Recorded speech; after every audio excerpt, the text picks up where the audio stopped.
This is a process of changing all the vacuum actuators and vacuum lines on the US spec 335D. The first thing we'll do is we'll remove the cabin filter here and be able to access everything else. So cabin filter is removed, valve is off, cabin filter is off. We're going to work on the front end, remove the air box and all associated components. But before we're going to start removing, we made sure that we have all the connectors and all the vacuum lines and all the pressure converters. What we're going to do, we're actually going to see if this car's vacuum pump is generating enough vacuum first. It looks like it's leaking on the seal side somewhere here. It's looks pretty drippy there. We're going to tap into this T. This is a T that's going to the EGR cooler bypass. So I'm going to carefully cut that vacuum hose with an X-Acto knife and then splice in there, turn on the car and see how fast and how much of the vacuum it will generate. Just hooked up a vacuum gauge from a brake bleeder. As you can see, the blue line to the little T, and we're going to turn on the car and see how fast it'll build vacuum. Should be about 29 inches of mercury, so we'll do that in the next step.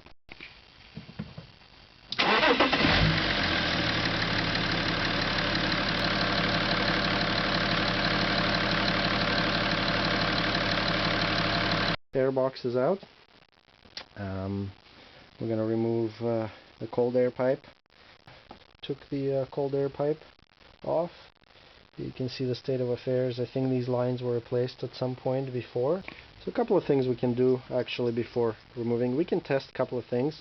So the key here is testing the mechanical functionality of some of the vacuum actuated valves, and also checking electric valves like this one on the EGR cooler on the US spec car. So this one on the input, this is the input side, we can connect the hand vacuum pump, and it has to hold vacuum, it can't leak. So we can do that, and then we can also test the compressor bypass valve, so where the red hose is going to.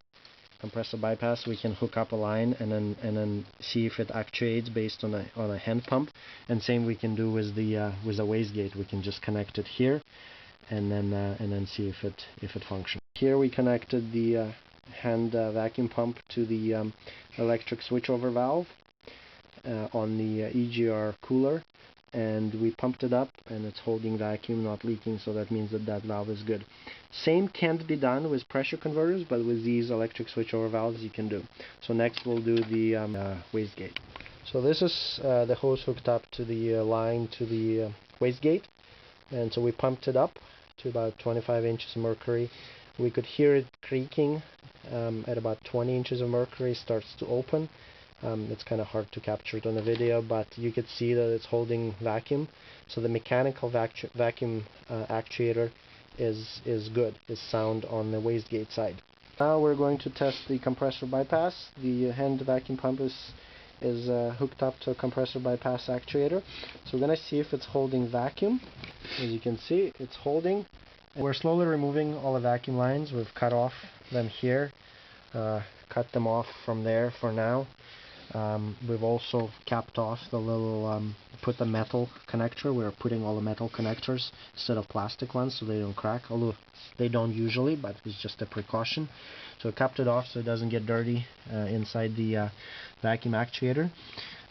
This looks kind of messy. Somebody was doing some extra connections here, like a little angle there, so I don't know what happened there.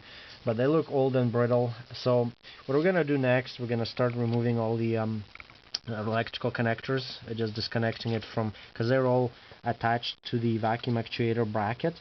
So there's O2 sensor here, over there, although I can't see it there. There's two EGT sensors and one exhaust pressure sensor. This is the one. We have unhooked O2 sensor. We have unhooked both right here. There was right there, and right here there's two EGT sensor hookups.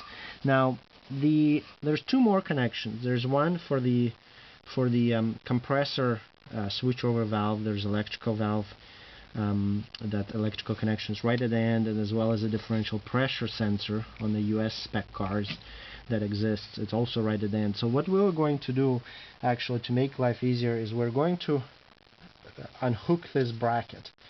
There's about 5 bolts, two here, one at the very end under the rear section of the engine cover, which will just unhook to move it to the side.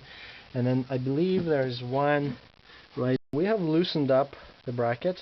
I think one of the bolts was missing. It's the one underneath there. One thing that is still in the way is this exhaust pressure feed. So there's 2 ways of doing it: either unhook it from the exhaust manifold or just unhook the sensor from the bracket. I think we're going to do the sensor from the bracket. We're gone with the differential pressure sensor connection. We're gone with the compressor bypass valve electrical connection. Now we're going to try to undo the electrical connectors on both pressure converters. They're a little bit finicky and fragile, so you have to be careful. One is right under the strut bar here, so you have to be careful. Suggestion is to have a small screwdriver that you can lift the connector with, and also press on the lever. Okay, so this thing is slowly coming, but there's a couple of things still holding it. So we undone the connectors on the pressure converters. A lot of vacuum lines are cut off. Now the differential pressure sensor for US cars, weirdly enough, this car is a tuned vehicle. As you can see, it's really dirty because it's been shooting soot up into the engine bay because one of the differential pressure sensor pipes was disconnected. So we're going to loop that one. We're going to disconnect the differential pressure sensor. The electrical connection to the differential pressure sensor is very difficult to disconnect, so it's still connected, but once we pull it out, we can easily disconnect that. And the only thing that's holding us still is a vacuum line connected there underneath to this big turbine switchover vacuum actuator here. So we're just going to cut it off because we're going to put a new one. This is the whole bracket that we removed. The electrical is still connected to differential pressure sensor here, so we can just remove it and then the whole thing comes out, and then we can put a new one in, put all the new lines, clean stuff up, test the turbine switchover vacuum actuator, make sure it holds vacuum, and test the switchover valve for the compressor bypass, make sure that's holding vacuum, and then refit everything back in. What we have discovered here is actually that the wiring on these, I don't know if you can see it in the video, on the exhaust differential pressure sensor has been burnt. It's bare wires that are sticking out here. So it's very unfortunate, so we'll try to fix that, but we're not going to use the sensor. This line, this is a factory line, on the output one, has been disconnected, so the hot exhaust and soot's been shooting into the engine bay. We finally removed all this mess out. Unfortunately, the downpipe still has 2 exhaust differential pressure sensor connectors, but we have looped the hose, this hose back between them. Hopefully it doesn't come off and doesn't start polluting this environment with soot as well. Again, we're going to check this turbine switchover vacuum actuator, make sure its function is not leaking. This is a rod that it's supposed to pull, so we're gonna start, and you can see it move basically. See better light here. So there you can see it move. You want to make sure that it's operational, and it also it holds vacuum. So it actually starts to move at very low vacuum, about 5 inches of mercury. And we're going to pump it up to about 25 and then make sure that we have removed this electric switchover valve. It was housed here at the tail end of this whole assembly where pressure converter. Test it, and you basically hook up the hand pump to the input side, and then you pressurize it and then see if it holds vacuum. And this one doesn't, so this one's bad. We're going to take this one on the EGR coolant side, and we're going to use that, and we're going to replace them because this one will be much easier to replace down the road. Plus the plan is to get rid of the EGR cooler anyway, so we won't need that one. So we fitted 2 new pressure converters and the electric switchover valve from the EGR cooler. I'm going to put the bad one back on there, but then we can replace that after, or actually when the cooler will go, we'll make sure that that's gone. Anyway, so we're gonna continue assembling that. We have a brand new vacuum accumulator box. We'll attach the exhaust pressure sensor onto it and start wiring some of vacuum lines here. I've fitted the vacuum accumulator to the bracket with 2 pressure converters and electric switchover valve there. So we're going to use the V-tone hard durometer vacuum lines. These are temperature and oil diesel resistant. You can use silicone if you wish. We feel that these ones are nice. You can use OEM ones, but these should last a long time. We're also using these metal connectors, so not the plastic ones, just to make it more durable. And so we're gonna route it. As you know, this is an input from vacuum source, output. Then it goes into the. It'll come here to the T, and it'll split off into the input into a pressure converter for turbine switchover, and then the input for the for compressor bypass for the electric switchover valve. And then we'll do the outputs.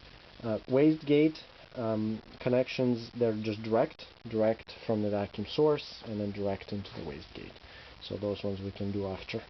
This is an output from the vacuum accumulator box. It's coming to a metal T there, and we have split it to come into the input into the turbine switchover pressure converter, and this one is the input to the electric switchover valve for the compressor bypass. So what we're going to do is, because the compressor bypass output, that's a red line that usually factory, is very long, so we're not going to hook up the wastegate ones at all at this point, because they'll be accessible once we refit this in. And then we're going to just do the output from the turbine switchover onto the input onto that big vacuum actuator, and then we're going to run a long line without cutting it, so we can line it up and to the compressor bypass valve itself. We have fitted all the lines we want so far on this assembly. This is a turbine switchover to the vacuum actuator. This is the line that we have. This is coming from the output of the compressor bypass valve, and then we're going to cut it off based on the length that we need. They're all green. This is what the owner of the vehicle wanted, and but that's okay as long as you know how they're aligned. They don't need to be color segregated. This is a vacuum box and bracket with both pressure converters is fitted. We just loosely put the 2 bolts up just so we could hold it. Looks like we went a little bit too long on that line, but it's better long than short. So we'll cut it off. We'll connect it to the input to this vacuum actuator, and then we'll be fitting this line and routing to the compressor bypass. We have fitted this all the lines. We have also connected the compressor bypass vacuum actuator. We have connected the line for the wastegate. We've tested that. It holds vacuum.